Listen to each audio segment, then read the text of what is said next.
এই উম্মত তো এক নেকি দিয়ে জান্নাতে যাবে, এক নেকি দিয়ে। কয় নেকি? আপনি তো জানেন না আপনার দাম কত। আমার কাছে তো সময় নাই যে আমি সারা রাত ধরে আপনাদেরকে দাম শোনাবো। এই উম্মত তো নিজের দাম জানে না। এক নেকি দিয়ে জান্নাতে যাবে এই উম্মত। কয় নেকি? কয় নেকি? এক গ্লাস পানি দিয়ে জান্নাতে যাবে। কয় গ্লাস? আল্লাহ পরীক্ষামূলক বলবে, যা কিয়ামতের মাঠে দেখ তোকে এক নেকি কেউ দেয় কিনা। তো আপন জনের কাছে ছুটতে ছুটতে যাবে, সবার কাছ থেকে নৈরাশ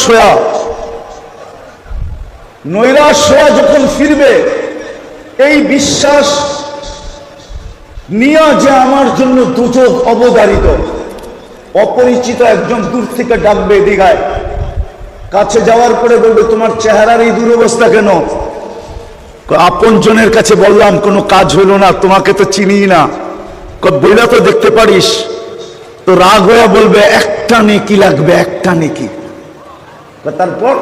তারপর জান্নাত।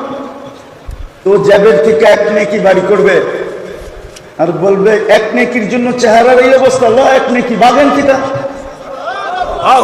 ও নেকি পাবে না যে আকাশের চাঁদ পাবে, খুশিতে আত্মহারা হয়ে দৌড়াবে, আল্লাহর সামনে যায় দাঁড়াবে। আর বাপ নিয়া বলবে, বাপ দেখেন না, যুবক যতদিন যৌবন হয় নাই, লুঙ্গির খবরও আসিল না, ঠিক না?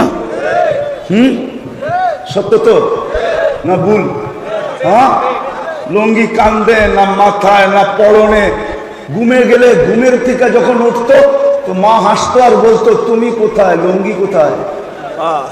কিন্তু এখন যুবক হইতে দেরি, রাস্তা দিয়ে হাঁটে, দেখেন বাপ কিরকম। মোটর সাইকেলে উঠলে ভাব আরো বেড়ে যায়, ঠিক না? আর যদি তালতো খালতো যদি মোটর সাইকেলের পিছে থাকলো তাহলে তো কোনো কথাই নাই, ফুল চার্জ বিলকুল, ঠিক না? ঠিক আমাদের স্বভাব এটাই, পাইলে কি করে? পাশ করার আগে একরকম, পাশ করতে দেরি, এখন আর কাউরে চিনে না। পাশের আগে মনে হয় যাকেই দেখতো ওর চেয়ে আপন ভাই মনে হয় আর কেউ নাই, ঠিক না? তো ও তো এক নেকি পাওয়া গেছে না, এখন কি কি পাশ। আল্লাহকে যায় বলতেছে, ফাইলটা লন না। আল্লাহ বলে, ফাইলটা লন না মানে? আপনারা পাঠাইলেন নেকি আনতে, নেকি নিয়ে আসছি, তো আমার ফাইলটা দেখেন। আল্লাহ হাসবে আর বলবে, আল্লাহ তো জানে। বলবে, নেকি তোকে কে দিল? কিয়ামতের মাঠে মনে হয় আপনি একলাই, আর কেউ নাই। আল্লাহ হাসবে আর বলবে, যে নেকি দিছে ওরে ডেকে নিয়ে আয়। তো যা বলবে, ভাই তোরে আল্লাহ ডাকে। এতক্ষণই তো ভালো ছিলাম, দূরে ছিলাম, নেকি দিয়া তো বিপদে পড়লাম, এখন তো সামনে যায় দাঁড়াইতে হবে। তো যাবে, আল্লাহ জিজ্ঞেস করবে, কিরে নেকি দিলি কেন এই মাঠে? তোর ভিতরে বাপ চলে আসবে, তো আমার আসি তো একটা, কি কামে লাগবে? আসি তো একটা। ভাবলাম কিয়ামতের মাঠে একটা নেকি নষ্ট করে কি লাভ, ওর কামে লাগতেছে, লাগাই দিলাম। তা আল্লাহ হাসবে আর বলবে, আমার চেয়ে বড় দাতা হইতে চাস, তাই না?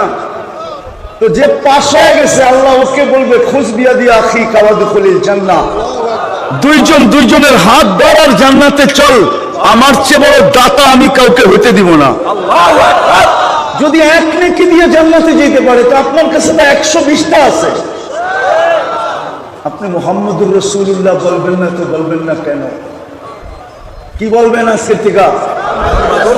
মুহাম্মদুর রাসূলুল্লাহ সাল্লাল্লাহু আলাইহি ওয়াসাল্লাম। আজকের থেকে বাকিগুলা বলা বাদ দিয়ে দেন। আমার কথা মানেন, রাগ হয়েন না। আমি কিন্তু কোরআন দিয়ে দিলাম, কোরআনের অক্ষর আল্লাহর রাসূল বলছেন, আলিফ লাম মিম, আলিফ লাম মিম, আলিফ হরফুন, মিম হরফুন, লা আলিফ লাম হরফুন, মিম হরফুন, লিকুল্লি হরফিন আশারাতু আমসালিহা। প্রত্যেক হরফের বদলায় 10 নেকি। কোরআনে লেখা আছে মুহাম্মাদুর রাসূলুল্লাহ। বলবেন তো আজকের থেকে?